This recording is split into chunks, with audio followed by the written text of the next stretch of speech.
Hi, నా పెద్దయ్య. ఇప్పుడే నేను మహాగారి డ్రాయింగ్ బ్లడ్ మూవీ చూశాను. It's really amazing film.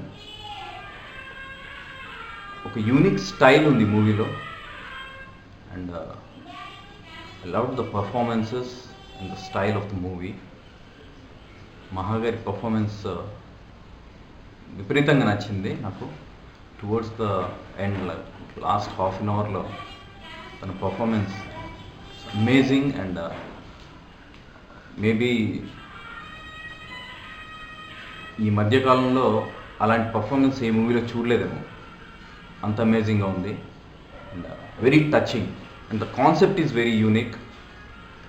It's about love, it's about a colourless life of a painter. ప్రేమ లేకుండా ఆర్ట్ నిలబడదు అనే ఒక గ్రేట్ కాన్సెప్ట్ని చెప్పారు ఈ సినిమా ద్వారా. I loved it a lot. Thank you.